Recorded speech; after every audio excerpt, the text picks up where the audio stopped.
Hi friends, welcome to the UPSC PCS forum. हम पढ़ रहे थे कॉन्टिनेंट्स को और इसमें हमने 136 नंबर क्वेश्चन तक देख लिया था। इसके पहले मैं आपको बोलूँगी, प्लीज़ फ्रेंड्स, अगर आपने चैनल को शेयर एंड सब्सक्राइब नहीं किया है तो चैनल को जरूर शेयर एंड सब्सक्राइब करें। कमेंट सेक्शन में बताना ना भूलें वीडियो कैसा लगा आपको।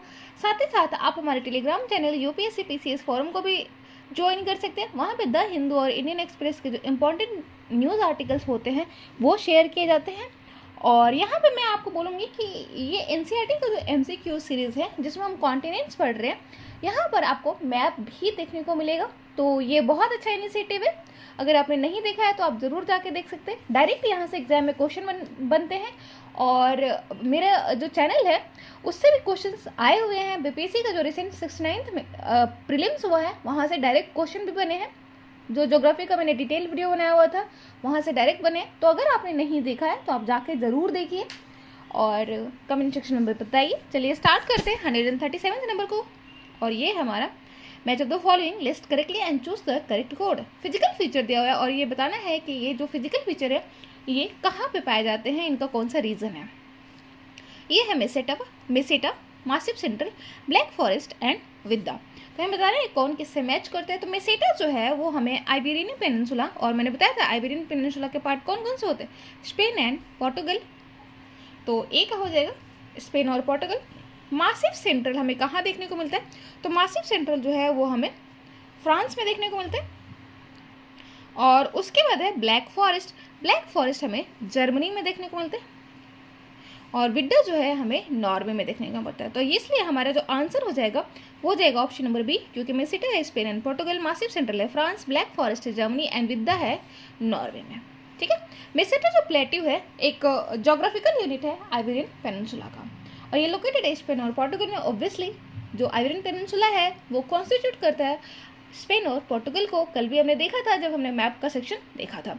मासिव सेंट्रल जो है एक हाईलैंड रीजन है जो कि मिडिल ऑफ सदर्न फ्रांस में देखने को मिलता है। कंसिस्ट करता है ये माउंटेन और प्लेट्यू को। ब्लैक फॉरेस्ट जो है वो हमें साउथ वेस्ट जर्मनी में देखने को मिलता है। बॉर्डर करता है वो फ्रांस को। तो ध्यान में रखेंगे कि ब्लैक फॉरेस्ट जो है मिलता तो है हमें जर्मनी में, बट बॉर्डरिंग जो है इसका फ्रांस से भी होता है, ये भी आपको ध्यान में रखना है। ब्लैक फॉरेस्ट जो है एक ब्लॉक माउंटेन है। अब ब्लॉक माउंटेन क्या होता है, तो ब्लॉक माउंटेन जो है वो उसका फॉर्मेशन जो होता है, जो अर्थ का जो प्लेट होता है उसका वर्टिकल जब डिस्प्लेसमेंट होता है तो ब्लॉक माउंटेन का फॉर्मेशन होता है। और इंडिया में इसके एग्जाम्पल जो है हमें कहाँ देखने को मिलता है, तो आपने सुना होगा सतपुड़ा और विंध्यारेंज। तो सतपुड़ा और विंध्यारेंज जो है वो एग्जाम्पल है किसके, ब्लॉक माउंटेन के। और इसके बीच में ही है रिफ्ट वैली। ठीक है, रिफ्ट वैली का फॉर्मेशन जो हो जाता है इसी के बीच में है। तो ये सब आपको पता है, नहीं पता है तो आप हमारे ये जो ज्योग्राफी का डिटेल वीडियो है उसमें जाके देख सकते हैं। और फोल्ड माउंटेन का फॉर्मेशन कैसे हुआ है आपको पता है। हमारे इंडिया में सबसे अच्छा एग्जाम्पल जो यंग फोल्ड माउंटेन और न्यू फोल्ड माउंटेन का है वो है हिमालयन रेंज है। ठीक है। और इसका फॉर्मेशन कैसे होता है, इसका फॉर्मेशन होता है सबडक्शन ऑफ द प्लेट की वजह से। तो ध्यान रखेंगे, एक का फॉर्मेशन होता है ब्लॉक माउंटेन का वर्टिकल डिस्प्लेसमेंट की वजह से, और दूसरी का जो फॉर्मेशन होता है वो सबडक्शन की वजह से होता है। ठीक है, देखते हैं अब अपने क्वेश्चन पे। तो ब्लैक फॉरेस्ट जो है उसी का एग्जाम्पल है। ब्लॉक माउंटेन का कंसेप्ट क्लियर हो गया होगा आपको। और ब्लैक फॉरेस्ट जो है हमें देखने को मिलता है जर्मनी में, बॉर्डर करता है वो फ्रांस को। और विद्या जो है वो उसको बोलते हैं हार्डेंजर प्लेट्यू, और ये देखने को मिलता है साउथ वेस्टर्न यूरोप यानी नॉर्वे में। नेक्स्ट क्वेश्चन देख लेते हैं। 138 नंबर क्वेश्चन है, which of the following is the highest peak of Alps mountain range. तो अल्प्स माउंटेन जो रेंज है उसका हाईएस्ट पीक कौन सा है ये आपको बताना है। तो Mount Elbrus, Mount Etna, Mount Blanc and Mount सिंटो। हमें बताना है यहाँ पे कौन सा जो है वो हाईएस्ट पीक है अल्प्स माउंटेन का। तो ये है हमारा माउंट ब्लैंक। माउंट ब्लैंक जो है वो हाईएस्ट पीक है। हिमालय का जो हाईएस्ट पीक है वो आपको कौन सा है, माउंट एवरेस्ट है। कंचनजंगा इंडिया का सबसे हाईएस्ट पीक है, ये भी आपको पता होगा। और K2 जो है काराकोरम रेंज का हाईएस्ट पीक है, जो कहाँ पे पड़ता है आपका, पीओके में। ये सब आपको पता होना चाहिए। माउंट कोसियुस्को जो है वो ऑस्ट्रेलिया का हाईएस्ट पीक है ग्रेट डिवाइडिंग रेंज का। ठीक है, तो यहाँ पर आपको देखने को मिलेगा कि जो हाइट है माउंट ब्लैंक का वो है 4807। 4807 जो है वो हाइट है किसका, माउंट ब्लैंक का, ठीक है। और माउंट एवरेस्ट जो है वो नेपाल में पड़ता है, जिसकी 8848 मीटर जो है उसकी हाइट है। अल्प्स माउंटेन जो है वो चेन है high mountain in the south of Europe. Mount blank जो है वो लोकेटेड है आपका फ्रांस में, ये आपको ध्यान में रखना है, एग्जाम में पूछा जा सकता है। 139 नंबर क्वेश्चन देख लेते हैं, और यहाँ पे है कि mount Elbrus the highest peak of Europe is located on which of the following mount ranges. तो जो माउंट एल्ब्रस है वो किसका हाईएस्ट पीक है यूरोप में, तो Caucasus, Ural, Black Forest mountain and Pyrenees ranges. तो जो माउंट एल्ब्रस है वो कॉकेकस माउंटेन्स का है highest peak. Mount Elbrus is the highest peak of Europe, और ये यूरोप का भी हाईएस्ट पीक है, ध्यान में रखेंगे, यूरोप का भी हाईएस्ट पीक है। और वर्ल्ड में हाईएस्ट पीक किसका, माउंट एवरेस्ट का, जो कि हिमालयन रेंजेस का है, वो पड़ता है नेपाल में। तो the height of Mount Elbrus is about 5633 metre, यानी 5633 मीटर है इसका हाइट। और कॉकेकस माउंटेन जो है वो बॉर्डर बनाता है किसके किसके बीच में, एशिया और यूरोप के बीच में। देखेंगे एक बार हम जब लास्ट में मैप को देखेंगे तो उसमें भी हम देखेंगे कि यहाँ पे इसका लोकेशन किधर है। Consider the following statement with reference to the climate of Europe. तो यूरोप के क्लाइमेट के रिगार्डिंग हमें बताना है कौन सा स्टेटमेंट जो है वो करेक्ट नहीं है। तो southern Europe region experiences Mediterranean climate. Second है western Europe experiences dry continental climate. हमें बताना है यहाँ पे कौन सा स्टेटमेंट जो है वो करेक्ट नहीं है। तो सदर्न जो यूरोप है वो एक्सपीरियंस करता है मेडिटेरियन क्लाइमेट को, बिल्कुल सही बात है कि जो सदर्न यूरोप है उसका बॉर्डर जो टच होता है वो किससे होता है, मेडिटेरियन सी से, जिसमें हमने देखा था कि बहुत सारी जो सी है इसकी पार्ट है लिगोरियन, आयोनियन, एजियन सी, ये सब हमने पार्ट देखा था किसका, टिरिनियन, मेडिटेरियन सी का। और बॉर्डर पे हमने देखा था कि जो आपका पोर्टुगल आइबेरियन पेनिनसुला वाला पार्ट है, जर्मनी वाला पार्ट है, उसके बाद हमने देखा था कि इटली वाला पार्ट है जो एड्रियाटिक सी का सबसे लॉन्गेस्ट बॉर्डर बनाता है, बाल्कन सी वाला, बाल्कन रीजन वाला भी हमने देखा था। तो ये सब जो रीजन है वो मेडिटेरियन सी को टच करते हैं, और ये सदर्न यूरोप का पार्ट है, इसलिए वहाँ का जो क्लाइमेट फीचर होता है वो भी मेडिटेरियन क्लाइमेट होता है। मेडिटेरियन क्लाइमेट कैसा क्लाइमेट होता है, जो समर में ड्राई होता है और विंटर में वेट होता है, तो ये आपको पता है। सेकेंड स्टेटमेंट है western Europe experiences dry continental climate. तो जो वेस्टर्न यूरोप होता है वो एक्सपीरियंस करता है ड्राई कॉन्टिनेंटल क्लाइमेट को, और नहीं, ये गलत है आपका कि जो वेस्टर्न यूरोप जो है वो ड्राई कॉन्टिनेंटल क्लाइमेट को एक्सपीरियंस नहीं करता है। वहाँ पर आपको वार्म और विंटर जो समर होता है वो वार्म होता है, और विंटर जो होता है वो कूल होता है, और टेम्परेचर जो रहता है वहाँ का वो हमेशा almost through out the year same रहता है। रेनफॉल जो होता है अगर होता है थ्रू आउट द ईयर, और वेस्टर्ली विंड के इसमें होता है, ये प्रॉक्सिमिटी में होता है। 41 नंबर क्वेश्चन, वेस्टर्ली विंड जो वेस्ट से ईस्ट फ्लो करती हैं उनको वेस्टर्ली विंड कहते हैं। आपको पता है विंड का जो नेमिंग होता है वो उनके डायरेक्शन के ऊपर उनका ओरिजिन का जो डायरेक्शन होता है उस पर डिपेंड करता है, तो ये सब चीज़ें आपको पता होंगी, ठीक है। 141 नंबर क्वेश्चन देख लेते हैं, which of the following statement are correct. इनमें से कौन से स्टेटमेंट जो है वो करेक्ट है। तो steppes are temperate grassland of Europe. Steppes grassland extend from the valley of Danube river in Romania to Ukraine, both A and B, neither A और बी। हमें बताना है यहाँ पे कौन से स्टेटमेंट जो है वो करेक्ट है। तो पहला जो स्टेटमेंट है वो बोल रहा है स्टेपिस जो है वो टेम्परेट ग्रासलैंड्स ऑफ यूरोप है। ये बिल्कुल सही बात है कि टेम्परेट ग्रासलैंड जो है यूरोप का उसको हम स्टेपिस बोलते हैं। स्टेपिस बोलते हैं टेम्परेट ग्रासलैंड को जो यूरोप में पाया जाता है। सेकेंड जो है steppe grassland extend from the valley of Danube river in Romania to Ukraine.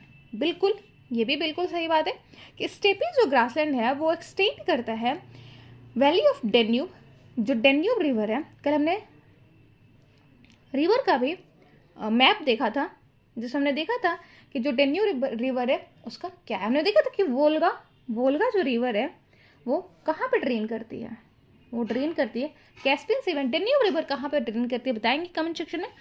और इनका रोमानिया टू यूक्रेन में है, ठीक है। डेन्यूब रिवर जो कि रोमानिया में फ्लो करती है और यूक्रेन तक। आपको पता है रशिया यूक्रेन जो है इसका वॉर चल रहा है, और मेनली बात क्या है कि यूक्रेन चाहता था नाटो में एंटर करने के लिए, लेकिन रसिया नहीं चाहता है क्योंकि ये एक्सटर्न एक्सपेंशन हो जाएगा नाटो का, जो कि थ्रेट क्रिएट कर सकता है रशिया के लिए, जो फॉर्मर यूएसएसआर था। तो यहाँ पे ऑप्शन नंबर सी हो जाएगा हमारा right answer. In Europe and Asia temperate grassland जो होता है उसको बोलते हैं steppe. South east of Europe there are extensive grassland called temperate grassland. This grassland extend from the valley of Danube river in Romania to Ukraine. ठीक है, 142 number question देख लेते हैं। Which of the following countries of Europe is landlocked. इनमें से कौन सी जो country है वो लैंड लॉक्ड है, ये हमें बताना है। पोर्टुगल तो नहीं होगा क्योंकि ये आइबेरियन पेनिनसुला का पार्ट है। पेनिनसुला किसको कहते हैं?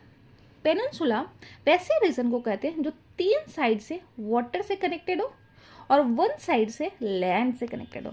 और हमारे इंडिया को भी पेनिनसुला कहा जाता है, ठीक है, क्योंकि इंडिया भी हमारा 3 साइड से वाटर से कनेक्टेड है, इसलिए इंडियन सब कॉन्टिनेंट या इंडियन पेनिनसुला कहते हैं।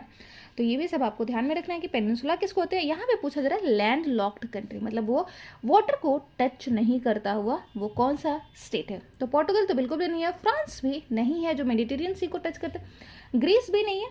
तो यहाँ पर हमारा जो आंसर हो जाएगा वो हो जाएगा बेलारूस। ऑप्शन नंबर डी हो जाएगा राइट आंसर। तो कौन कौन से जो है वो यूरोप में लैंडलॉक कंट्रीज है वो हम देख लेते हैं। तो वो हैं बेलारूस, हंगरी, चेक Republic, Switzerland, Andorra, Serbia, Austria, Kosovo, ये जो है वो लैंडलॉक कंट्री है। मैप में हम इनको देखेंगे इनका लोकेशन कहाँ पर है। 143 नंबर क्वेश्चन देख लेते हैं। Which of the following statement are correct. इनमें से कौन सा स्टेटमेंट जो है वो करेक्ट है, ये हमें बताना है। Wheat is the main crop in the Europe. Flax is a fibre crop grown in Europe. Flax crop is used to make linen cloth. हमें बताना है यहाँ पे कौन सा स्टेटमेंट जो है वो करेक्ट है। तो व्हीट जो है वो मेन क्रॉप है यूरोप का, बिल्कुल सही बात है। व्हीट मेन क्रॉप है यूरोप का। सेकंड जो है फ्लैक्स जो है वो एक फाइबर क्रॉप है जो ग्रो होता है यूरोप में, ये भी बिल्कुल सही बात है। फ्लैक्स क्रॉप जो है वो यूज़ किया जाता है लाइनिन क्लॉथ को बनाने में, ये भी बिल्कुल सही बात है। तो ये तीनों ही स्टेटमेंट हमारे यहाँ पे राइट आंसर है। ऑप्शन नंबर डी हो जाएगा right answer. Wheat is the main crop grown in the Europe. Wheat is produced in Ukraine basin, the Paris basin. Paris जो है वो फ्रांस की राजधानी है, ठीक। और पेरिस तो आपको पता ही होगा, पेरिस जो है COP, पेरिस डील के बारे में तो आपको पता ही होगा। कॉन्फ्रेंस ऑफ पार्टीज जो हुआ था UNFCCC का, united nation framework on convention on climate change. तो which is use to make linen cloth. The main producer जो है फ्लैक्स का वो है Belgium and Baltic states. Baltic states मैंने बोला कौन कौन से होते हैं बाल्टिक नेशंस, वो हैं आपके Estonia, लतविया and Lithuania. Which of the following countries in Europe have developed food processing and agro based industries. तो इनमें से कौन से जो कंट्रीज है यूरोप के जिन्होंने डेवलप किया है फूड प्रोसेसिंग और एग्रो बेस्ड इंडस्ट्रीज को, ये हमें बताना है। बुल्गारिया, नीदरलैंड, बेल्जियम, ये तीनों ही हैं जो फेमस है फूड प्रोसेसिंग और एग्रो बेस्ड इंडस्ट्रीज के लिए। आपको पता है इंडिया में फूड प्रोसेसिंग जो है उसका रेट बहुत स्लो है, और आजकल जो कंज्यूमरिस्ट कल्चर है, मतलब कंजम्पशन जो है, हम ज़्यादातर फास्ट फूड इन सब चीज़ों पे ज़्यादा हो गए, मतलब इंक्रीज हो गए। लेकिन फिर भी हमारी जो इंडस्ट्रीज है अभी हमारी लैक्स कर रही है, और लैक करने के पीछे बहुत सारी रीजंस है। इसके बारे में हम कभी और अच्छे से डिस्कस करेंगे। देख लेते हैं यहाँ पे हमारा आंसर हो जाए Bulgaria, Netherland and Belgium. In eastern Europe countries as such as Bulgaria, Hungary, Belgium and Poland जो है वो इंडस्ट्रीज डेवलप हैं किसके लिए? फूड डेवलप्ड इंडस्ट्रीज है, मतलब नेशन से फूड प्रोसेसिंग और एग्रो प्रोसेसिंग के लिए। And agro based and food processing industries also exist in Netherland of western Europe. 145 number question देख लेते हैं, और ये है हमारा Which of the following country is not a major center of iron and steel industry in the Europe? तो इनमें से कौन सा जो है वो यूरोप का कौन सा मेजर सेंटर नहीं है आयरन और स्टील इंडस्ट्रीज के लिए, ये हमें बताना है। UK, France, Germany and Italy. तो इटली जो है वो फेमस सेंटर नहीं है आयरन और स्टील इंडस्ट्रीज के लिए। आपको पता होना चाहिए स्टील प्रोडक्शन में इंडिया जो है वो 2nd नंबर पे है आफ्टर चाइना, तो ये भी आपको पता होना चाहिए। Countries like Italy and Poland make steel by importing iron from other countries. तो इटली और पोलैंड जो है वो जो बनाते हैं स्टील वो जो इम्पोर्टेड आयरन होता है उसके थ्रू बनाते हैं, इसीलिए वो फेमस सेंटर नहीं है, मेजर सेंटर नहीं है। मेजर सेंटर जो है वो है UK, France, Germany, UK and Russia. Next question देख लेते हैं। 146 नंबर क्वेश्चन है, which of the following fishing bank is located in western Europe. तो वेस्टर्न यूरोप में कौन सा जो जोन है वो फेमस है, किसके लिए? फिशिंग जोन के लिए। जब हम नॉर्थ अमेरिका पढ़ रहे थे तो हमने देखा था ग्रैंड बैंक के बारे में, ग्रैंड बैंक के बारे में, जो हमें देखने को मिलता है कहाँ पर? न्यू फाउंडलैंड वाले रीजन में, यानी ईस्टर्न नॉर्थ अमेरिका वाले रीजन में। और वहाँ पर हमने देखा कि फिशिंग जोन जो होते हैं वो कब क्रिएट होता है? वो तब क्रिएट होता है जब जो कोल्ड करेंट है और वार्म करेंट है वो जब एक दूसरे से मिलते हैं, तो वहाँ पे एक ऐसे क्लाइमेट जोन क्रिएट होता है। जब मिक्स होते हैं तो एक क्लाइमेट जोन क्रिएट होता है जो कि फिश प्रोडक्शन के लिए अच्छा माना जाता है। तो वैसे ही कुछ हमें यूरोप में भी देखने को, वेस्टर्न यूरोप वाले पार्ट में भी देखने को मिलता है, जहाँ पे जिसको हम डॉगर बैंक कहते हैं। ठीक है, तो Dogger bank of north sea and great fisher bank are important fishing areas in the western Europe due to availability of shallow water and abundance of plankton in the Dogger Bank. Great Fisher Bank of North Sea, more fish are produced here. तो वैसे ही यहाँ पे जो warm current है और cold current है वो meet करती है और फॉर्मेशन करती है किसका? डॉगर बैंक का। 147 नंबर क्वेश्चन देख लेते हैं, और ये हमारा आज का लास्ट क्वेश्चन होगा, इसके बाद हम देखेंगे मैप्स को। तो यहाँ पे है which of the following statement is are correct. इनमें से कौन सा स्टेटमेंट जो है वो करेक्ट है? तो ये है Danube river in Europe drains into Black सी।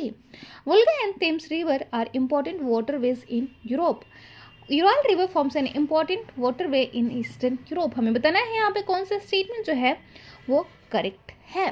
तो डेन्यूब रिवर हमने देखा था रोमानिया से वो फ्लो करती है, और वो ड्रेन किस में करती है? तो वो ड्रेन करती है ब्लैक सी में।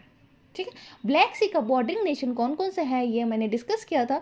बॉर्डरिंग नेशन है उसका दी बर्गर, इसका निमोनिक जो था वो दी बर्गर था, यानी T for Turkey, B for Bulgaria, U for Ukraine, G for Georgia, R for Russia and R for Romania. ठीक है, तो ये आपको ध्यान में रखना है।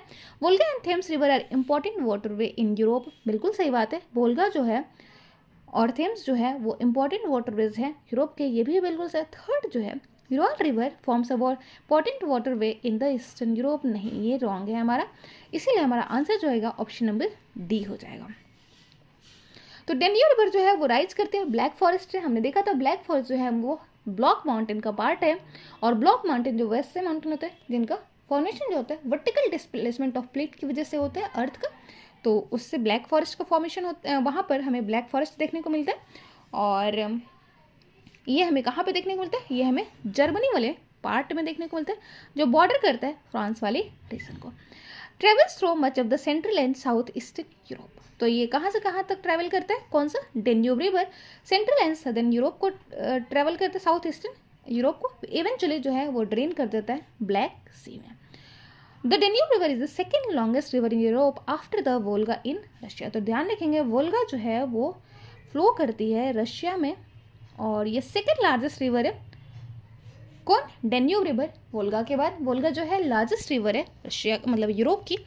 The Thames Seines Danube and Volga are the major waterways in Europe. तो जो थेम्स रिवर है, आपको पता है लंदन जो है, लंदन थेम्स रिवर के बैंक पर एग्जिस्ट करता है। ठीक है, Seine Danube and Volga are the major waterways in Europe. Rhine river जो है वो बिजिएस्ट वाटरवे है यूरोप का, ये भी आपको पता होना चाहिए। और यूरल जो रिवर है वो फॉर्म नहीं करता है वाटर इन ईस्टर्न यूरोप में। यूरल रिवर जो है वो ओरिजिनेट होता है यूरल माउंटेन से और डिस्चार्ज करता है ये कैस्पियन सी में। ठीक है, डिस्चार्ज किस में करता है? कैस्पियन सी में। और कैस्पियन सी का भी हमने देखा था उसके बॉर्डरिंग नेशन को कौन कौन सी कंट्री टच करती है, तो वो है Turkmenistan, Azerbaijan, Russia, Iran and Kazakhstan, जिसका निमोनिक जो है वो तारिक है। नेक्स्ट क्लास में हम मैप को देखेंगे। आज के लिए इतना ही। Thank you so much, bye.